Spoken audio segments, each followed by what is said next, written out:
இன்னைக்கு உங்களோட நான் பேசுகிற ஒரு காரியம் எப்படி நம்ம லைஃப்பில் பார்த்தீங்கன்னா நிறைய மிரக்கிள்ஸ் நம்ம லைஃப்பில் நடக்கிறது ஆண்டவர் செய்ய வல்லவராக இருக்கிறார். ஆமென். நம்ம ஒரு கிறிஸ்டியனுடைய வாழ்க்கையில் ஆண்டவர் நம்மளோட சேர்ந்து அசைவாடுகிற தேவனாக இருக்கார். அவர் ஏதோ டிட்டாச்சாக எங்கேயோ காற்றுல வானத்தில் எங்கேயோ உட்காந்து இல்லை. ஒரு மனுஷனுக்கு அசாதாரணமான காரியங்களை செய்வதற்கு தைரியமும் ஒரு பலனும் கொடுக்கறதே அந்த தேவனுடைய பலத்தினால்தான்.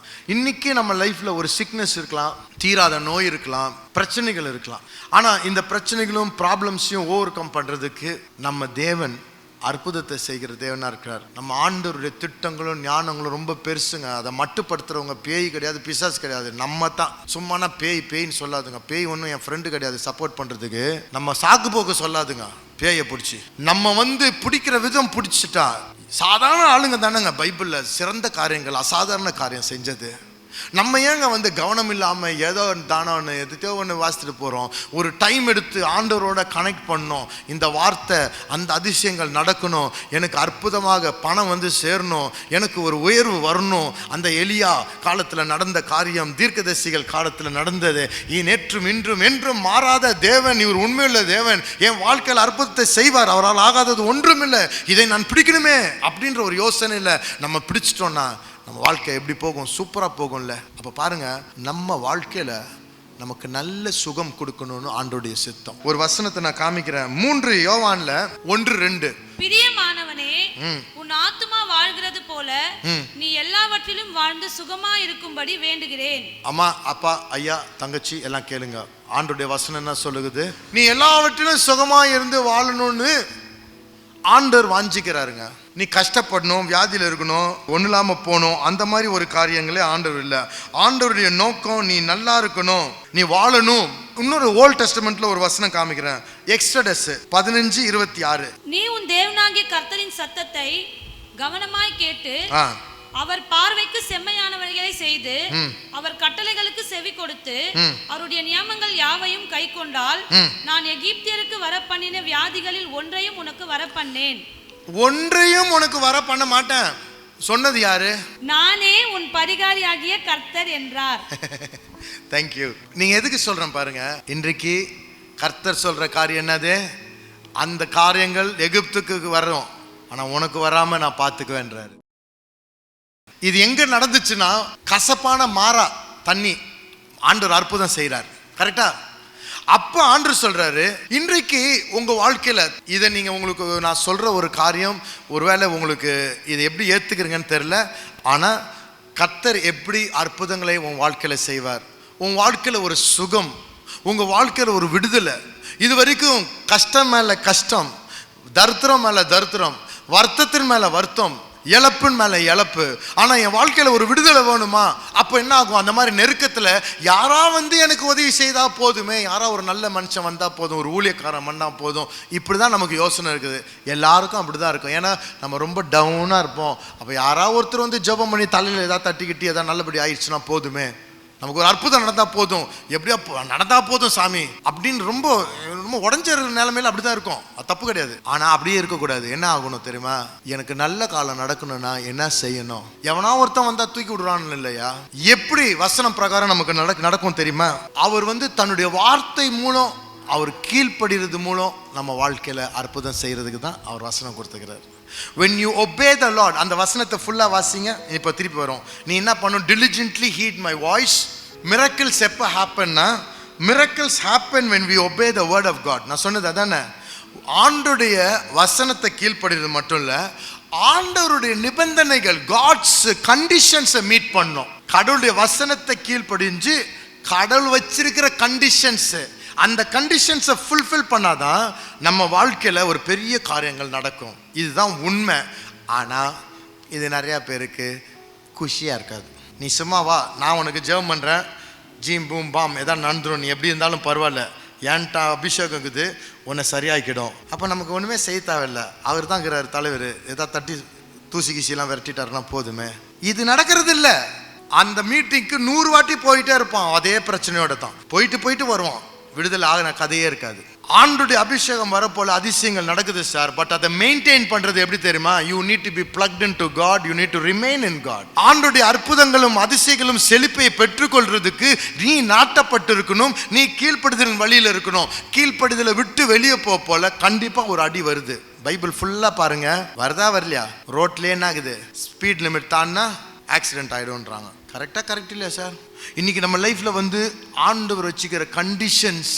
சிம்சோனுக்கு சொன்னாரு, உனக்கு இப்படி நான் வைத்திருக்கிறேன், நீ இப்படி இரு, 1 2 3. இவன் என்ன பண்றான்? 1 2 3 மூணுத்தையும் உடச்சிடுறேன் ஒரே ஷாட்ல. சரி உட.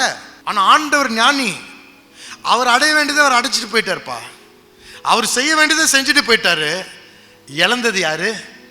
வெக்கப்பட்டது யாரு? கண்ணு குருடனா போனது யாரு? எதிரி முன்னால டான்ஸ் ஆட வச்சாங்களே உன்னை, என்னெல்லாம் பண்ணாங்கன்னு இன்னும் எழுதல. உன்னை என்னெல்லாம் பண்ணியிருப்பாங்களோ பரலோகம் தான் தெரியும். அவமானப்படுத்திட்டானுங்க. இவ்வளோ காரியம் எதிரி கையில் கைப்பற்றதுக்கு கொடுத்துட்டாருன்னா நீ அவர் சொன்னதெல்லாம் உடைச்ச. தாவீது ராஜா கரெக்டாக இருக்கிற வரைக்கும் அவர் வாழ்க்கையில் ஒன்றுமே எவனும் ஒன்றும் செய்ய முடியல. அவர் என்னைக்கு பத்ஷிபாவோட கை வச்சாரோ, என்னைக்கு அவன் புருஷனை வந்து சாவடிச்சானோ, கர்த்தர் மன்னித்தார் மன்னித்தார் மன்னித்தார் மன்னித்தார் மன்னித்தாரா இல்லையா? ஆனால் அதுக்கப்புறம் கிராஃப் போட்டு பாருங்க, அவர் வாழ்க்கையில் இருந்த துன்பங்கள், அவர் வாழ்க்கையில் வந்த வெக்கங்கள், அவர் வாழ்க்கையில் இருந்த கண்ணீர், கான்சிக்வன்ஸ் வந்துருச்சு. ஒரு ஆணி கொடுக்குறேன், ஒரு சுத்தியில் கொடுக்குறேன், அதை எடுத்து உங்கள் வீட்டில் வந்து கதவுல போட்டு அடிங்க. ஒரு அடி வச்சு 1 2 3 அடிங்க. அடிச்சு இயேசு நாமத்தில் பிடிங்கிடுங்க. அப்போது அங்கே இருந்த வாட்டை உடனே அப்படியே மூடிடுமா? வாட்டை தானே சொல்லுங்க சார். வாட்டை ஆயிடுச்சு, அதுக்கப்புறம் மிளகு வச்சு மூடணும், அவ்வளோதான். ஆனால் அங்கே ஒரு வாட்டை ஆனது வாட்டை தான், டென்ட்டு தான். இன்னைக்கு நான் ஒன்று சொல்கிறேன், இதுக்கு தான் ஆண்டவர் பதறிக்கிட்டு சொல்கிறாரு, என் கட்டளை கொடுத்துருக்கிறேன், என் கட்டளை கீழ்ப்படிய போல் நீ நல்லா வாழ்வ, நீ சுகமாக இருப்ப, தீங்கு வராது. இதுதான் நம்ம ஊரில் ஒரு சினிமா பாட்டு இருந்துச்சு. நீங்கள் வந்து அதில் அர்த்தம் என்னன்னு பாருங்க. பரமசிவம் கழுத்துலேருந்து பாம்பு கேட்டது, கருடா நான் பறகுத, கருடா சௌக்கியமா? யாரு கேட்குறாரு? யார? அவரை பார்த்து இவர் சௌக்கியமானு கேட்குறாரு. அது வந்து கழுகு வந்து இதை பிடிச்சி சாப்பிட்றோம். ஆனால் இவர் என்ன ஜாலியாக பேசுகிறாரு, கருடா சௌக்கியமா, how are you my friend அப்படின்றாரு. அப்போ அவர் என்ன சொல்கிறாரு, நீ என்ன எப்படி இருக்கிற நான் கேட்குறேன், நீ எங்கேயா தனியாக இருந்தால் உன்னை என்ன செய்வேன் நான். ஆனால் எல்லாம் அவர் பார்த்தீங்கன்னா திருப்பி சொன்னாராம். அவர் கருடா சொல்லிச்சான், எல்லாம் இருக்கிற இடத்துல இருந்து கொண்டால் எல்லாம் சௌக்கியமே, நீ சௌக்கியமாக தான் இருக்கிறேன்னா யார் கழுத்தில் இருக்கிறனால நீ உன் பொழிச்சிட்டு போகிற அப்படின்னு கருடா சொல்லிச்சான். அதில் அர்த்தம் உள்ளது. நீங்கள் 4 வாட்டி கேட்டிருப்பீங்க அந்த பாட்டை, ஆனால் இப்படி யோசிச்சிருக்க மாட்டாங்க. ஆனால் கொஞ்சம் யோசிங்க. பாட்டு எழுதுறவங்களாம் முட்டாள் கிடையாதுங்க. கவிஞன் வந்து உலகத்தில் என்ன நடக்குதோ சூழ்நிலையை பார்த்து அவன் எழுதுறான். ஆனால் அதில் அர்த்தம் இருக்குதா இல்லையா? அந்த பாம்பு எவ்வளோ நாள் கழுத்தில் இருக்கிற வரைக்கும் அவனுக்கு பொழிச்சிட்டு போகுது. ஆனால் ரோட்டில் எங்கேயா போச்சுன்னா கருடா என்ன பண்ணும், கழுகு வந்து அதை குத்திரும். இன்னைக்கு உனக்கும் எனக்கும் எவ்வளோ தூரம் நீ ஆண்டவர் மேலே இருக்கிறியோ, ஆண்டவர் வசனத்தில் கொத்தி உட்கார்ந்துருக்கிறியோ, ஆண்டருடைய சட்டை அடிகளில் நம்ம உட்கார்ந்துக்கிறோமோ, உனக்கு பாதுகாப்பு. அதை விட்டுட்டு வேண்டாலாத காரியங்களில் நீ பாவத்திலையும் தவறான காரியத்தில் போகும் பொழுது நீ உடனே காத்துக்கணும். நீ காத்துக்கிற அளவுக்கு பெரிய கடவுளா இல்லையே. இன்னைக்கு நம்ம லைஃப்ல வந்து கடவுள்கிட்ட வசனத்தை கீழ்ப்படினுன்ற ஒரு வசனம், ஒரு பாரம், கர்த்தருடைய வசனத்தை கீழ்ப்படினுன்ற ஒரு வெறி இல்லைன்னா நம்ம கிறிஸ்டியன்ஸே கிடையாது. நம்ம ஏதோ டுமாக்கூர் ஃபெலோஸ், சும்மா ஊரை ஏமாத்திட்டு இருக்கிறோங்க. உங்களை சொல்றதுக்கு ஆள் இல்லை சார், நான் சொல்றேன் சார், அவள் தான் ஃப்ரெண்டு மாதிரி சொல்றேன், நீங்க கேட்டுங்க. ஏன்டான்னு கேட்குறீங்களா? திருப்பி சொல்றேன். ஏன் தெரியுமா? கடவுளுடைய வசனத்தை கீழ்ப்படியாம நம்ம இஷ்டத்துக்கு நம்ம இருந்தோம்னா ஆண்டவர் என்ன பண்ணிருக்காருன்னா உன்னை ஆசீர்வதிக்கிறது தான் அதை கொடுத்துக்கிறாரு. அந்த ரூல்ஸ் ரெகுலேஷன்ஸ்லாம் நமக்கு தேவையில்லைன்னு சொல்லக்கூடாது. இன்னைக்கு நிறைய கிறிஸ்தவத்தில் கண்டதெல்லாம் பேசிட்டு இருக்கிறாங்க. அதை பற்றி நான் யோசிக்கிறது இல்லை, அதுக்கு போய் சண்டை போடணும் பேச, அதெல்லாம் ஏன் இல்லை. That is not my interest. My interest is I am not into politics, I am not into anything. நான் ஆண்டோடைய வசனத்தை சொல்ல போகிறேன், எவன் கேட்டு நல்லா ஆகிட்டும் போயிட்டு இருக்கோம், என் வேலை முடிஞ்சிச்சு, அவள் தான். எனக்கு டைமே கிடையாது வேற காரியம். ஆனால் ஆண்டருடைய வசனத்தில் எவ்வளோ முக்கியமான காரியம். இன்னைக்கு நிறைய பேர் சொல்கிறாங்க ஆண்டருடைய கட்டளைகள்லாம் முடிஞ்சிச்சின்னு. அடப்பாவமே, ஆண்டர் வந்து எல்லா சட்டத்தையும் உடச்சிட்டாராம். அதனால் என்ன ஆகுது, நீங்கள் என்ன வேணாலும் செய்யலாம், அல்லேலூயா பிரேஸ்லான்னு விட்டுருவாங்களா? எவ்வளோ முட்டாள்தனமாயிடுச்சு பாருங்க. அம்மா நான் சொல்றது கேளுங்க. நாளைக்கு உங்க காதில் யாராவது சொன்னா கூட இப்போ நான் சொன்னது உங்களுக்கு தெரியணும். என்னன்னா, கட்டளைகளை வந்து ஏசப்பா கற்பனைகளை உடச்சிட்டாரு, இப்போ ஏசப்பா வந்துட்டனால ஃப்ரீ ஆயிடுச்சு. அப்பெல்லாம் ஒன்றும் கிடையாது. அவர் சொல்றார், கட்டளைகளை நான் இன்னும் பிரமாதமாக்குறது தான் வந்துக்கிறேன். ஆண்டருடைய கட்டளை சொல்லுது, நீ விபச்சாரம் செய்தா தப்பு பாவன்றாருன்னா, இயேசு என்ன சொல்றாரு, நீ தப்பா யோசித்தாலே, விபச்சாரமான யோசனை வந்தாலே பாவம்னா சட்டம் இங்கே கீழே கிடக்குதுரா. என் ஏசப்பா சட்டத்தை தூக்கி இன்னும் உயராக தான் வச்சுக்கிறாரு, கீழே போடலையா. அவரு கொலை பண்ணா தப்புனா, தீமையா யோசித்தாலே ஃபினிஷ்டுன்றாரு. உன் அயலானை நேசிக்கணுன்றாருல ஆண்டவருடைய கட்டளை. யூ மஸ்ட், அவனுக்கு தீங்கு செய்யக்கூடாதுன்னா அவர் என்ன சொல்றாரு, எரிகோ பற்றி சொல்லிட்டு அப்போ என்ன சொல்லி கொடுக்குறாரு, நீ எப்படி ஒரு நல்ல நெய்பராக இருக்கணும்னு சொல்லி கொடுக்குறாரு. எங்கே தூக்கிட்டு போயிட்டாரு, எங்கே இருக்கிறாரு, எங்கே தூக்கி சட்டத்தை தூக்கி எங்கே மேலே தூக்கி வச்சிருக்காரு. உன் அயலானுக்கு எவ்வளோ நல்லவனா நான் இருக்கணும்னா யார் உன்னுடைய நெய்பர்னா உன் சொந்தக்காரன் கிடையாது, இதான்டா சூழ்நிலைன்றாரு. அப்படி நம்ம பார்க்க போல ஏதோ இஷ்டத்துக்கு குழப்பத்தில் வந்த வார்த்தைகள்லாம் சொல்லி ஜனங்களுக்கு இஷ்டமான காரியம் இல்லை. ஆண்டவருடைய ஆசீர்வாதமும் விடுதலையும் நல்ல காரியம் நடக்கணும்னா you have to fulfil the conditions. கண்டிஷன்னா சட்டம் இல்லை, அவர் என்ன சொல்கிறார், இப்படி செய்யணும், அப்போ தான் நல்லாயிருக்கும். இன்றைக்கி உங்களுக்கு நல்லா தண்ணி ஐஸாக, நமக்கு சம்மர் வருதுன்னா ஐஸ் தண்ணி ஊற்றி ஒரு டம்ளர்லையோ ஒரு அதுக்கு ட்ரேயில் ஊற்றி ஃப்ரீசரில் வச்சுட்டு கதவை மூடணும். மூடிட்டா என்ன ஆகும் சொல்லுங்க? மூடிட்டு ஆண்டவரே தயவுசெய்து எப்படி ஐஸ் ஆகுப்பா, சீக்கிரம் ஐஸ் ஆக மட்டும் விட்டுறாதப்பா ப்ளீஸ்ப்பா, எப்படியாச்சும் இறங்க. இதெல்லாம் தேவையில்லை. நீ செய்ய வேண்டியதை கீழ்ப்படிஞ்சு செஞ்சுட்டு ஆட்டோமேட்டிக்காக நல்லாயிருக்கும். அவ்வளோதான். ஆண்டவர் என்ன சொல்கிறார், மாறா முடித்த உடனே கசப்பு சுவையாக்கிட்டு ஒரு கட்டை எடுத்து போடுறாரு. கட்டை தூக்கி போடுறதுனா மேட்ரு இருக்குது, அதுலேயும் அர்த்தம். போட்ட பிறகு அப்போ அந்த வசனம் சொல்கிறாரு, நீங்கள் என்ன செய்யணும், ஃபர்ஸ்ட் ப்ராமிஸ் ஆண்டவர் கொடுக்குறாரு. இந்த மாதிரி காரியம் என்ன சொல்கிறாரு, நீ உன் தேவனாகிய கர்த்தரின் சத்தத்தை கவனமாய் கேட்டு அவர் பார்வைக்கு செம்மையானவைகளை செய்து. நீ உன் தேவனாகிய கர்த்தரை சத்தத்தை கவனமாய் கேட்டு.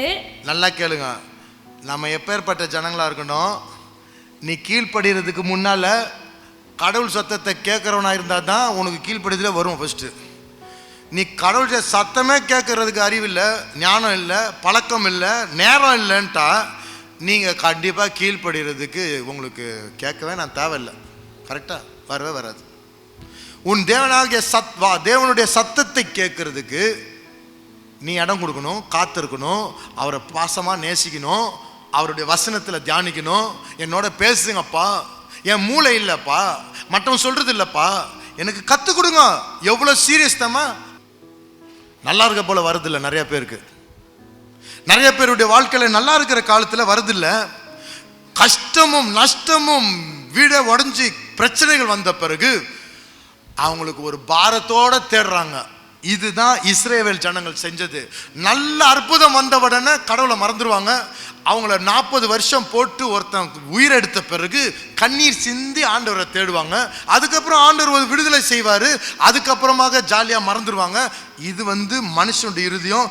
அவங்கள சொல்லலை, நமக்கும் இப்படி தான் நடக்குது. நம்ம இருதயம் நம்முடைய வாழ்க்கையில் பாருங்க, நல்லா இருக்கிற நாட்களில் கூட நம்ம அவரை அன்பாய் தேடும் பொழுது இந்த கவனத்தோட தேடுறோமா? diligently hear his voice. அவர் பார்வைக்கு செம்மையானவைகளை செய்து. பார்வைக்கு செவையானது, அப்பா பார்வைக்கு செவையானதை செய்கிறோமா? என் மனசாட்சி இல்லை, எனக்கு தெரிஞ்சது கரெக்ட் இல்லை, மற்றவங்க சாட்சி இல்லை, மற்றவங்களை பிரியப்படுத்தல. ஆனால் சில காரியங்கள் நம்ம வாழ்க்கையில் மற்றவங்க ராங்காக இருந்தால் கூட, சட்டம் பிரகாரம் நான் கரெக்டாக இருந்தால் கூட, கடவுளுடைய நியாயம் பிரகாரம் அது சரியாக இருக்காது. கடவுள் என்ன சொல்வார், விட்டு கொடுன்னுவார். இங்கே தான் பிரச்சனை, மன்னிச்சிருன்னுவார், நீ அமைதியாயிருன்னுவார். நான் கரெக்ட் தானுங்க, அவங்க தானே தப்பு செஞ்சாங்க, ஆனால் நான் திருப்பி பண்ணுறதுல என்னங்க தப்புன்னு கேட்கலாம். ஆனால் ஏதோ ஒன்று மனசில் அந்த ஆவியானவர் சொல்வார், இல்லை நீ அமைதியாரு, நீ விட்டு கொடு, நீ அமைதியாயிரு. இன்னைக்கு நம்முடைய லைஃப்ல அதுதான். வாசிங்க. அவர் கட்டளைகளுக்கு செவி கொடுத்து அவருடைய நியமங்கள் யாவையும் கை கொண்டால் நான் எகிப்தியருக்கு வரப்பண்ணின வியாதிகளில் ஒன்றையும் உனக்கு வரப்பண்ணேன். பார்த்தீங்களா? ஒன்றும் வராது. உன்னுடைய சுகத்தை நீ சம்பாதிக்க முடியாது, உன்னுடைய அற்புதத்தை நீ சம்பாதிக்க முடியாது. அப்படின்னா காசு கொடுத்து வாங்க முடியாது.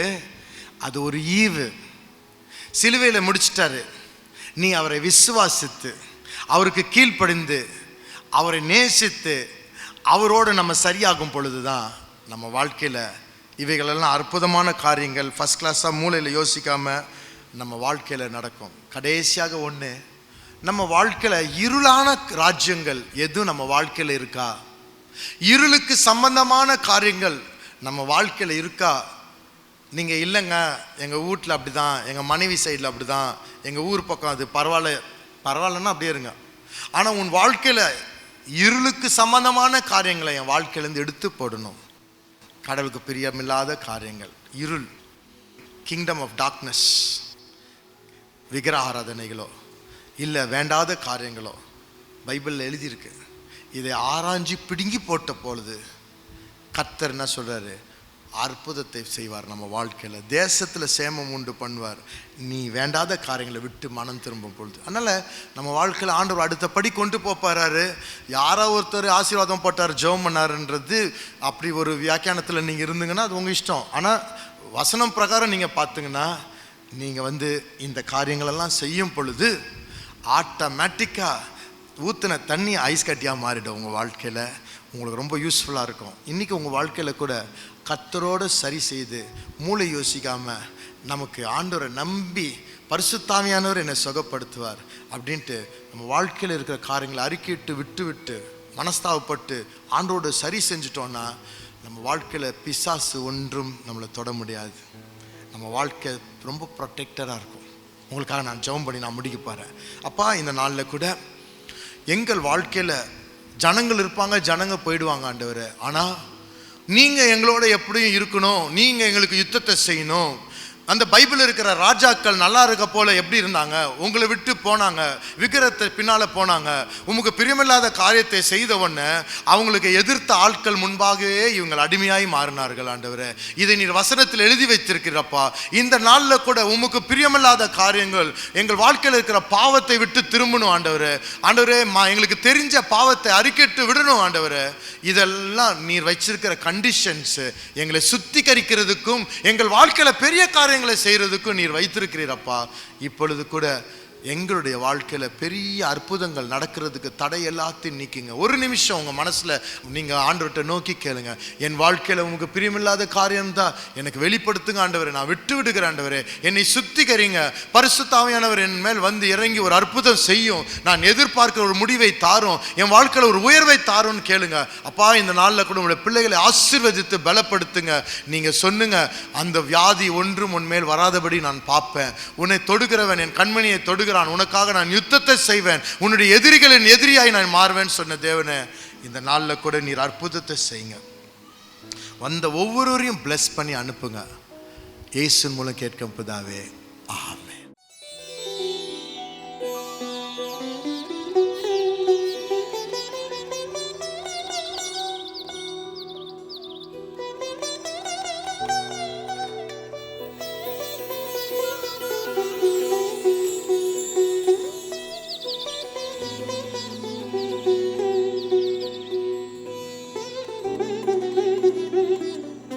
பாட்டு நீங்க ரொம்ப என்ஜாய் பண்ணுங்க.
ஆத்துமாவே தாகமாயிருக்கிறதே, தேவன் மேல் ஆத்துமாவே தாகமாயிருக்கிறதே, தேவனின் சந்நிதியில் நின்றிட ஆத்துமா வாஞ்சிக்குதே, தேவனின் சந்நிதியில் ஆத்துமா வாஞ்சிக்குதே, மான்கள்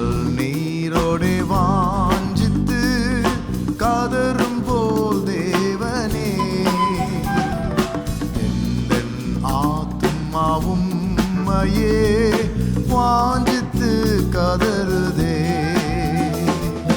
தஞ்சமே நீர், அடைக்கலம் நீர், கோட்டையும் நீர், என்றும் காப்பீர்.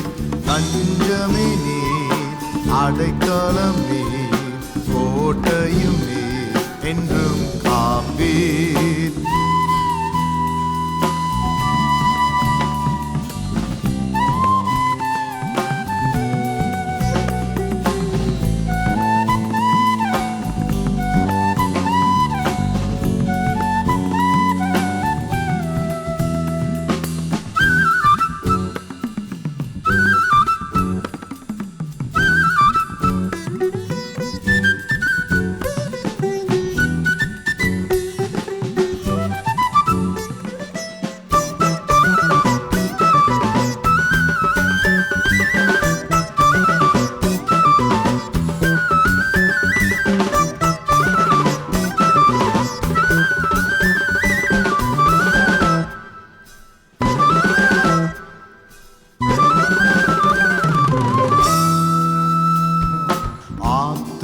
கலங்குவதே நேசரை நினைத்திடுவார். ஆத்துமா கலங்குவதே நேசரை நினைத்திடுவார். அவரின் ரட்சிப்பினால் தினமும் துதித்து போற்றிடுவார். அவரின் ரட்சிப்பினால் தினமும் துதித்து போற்றிடுவார். வான்கள் நீரோடே வா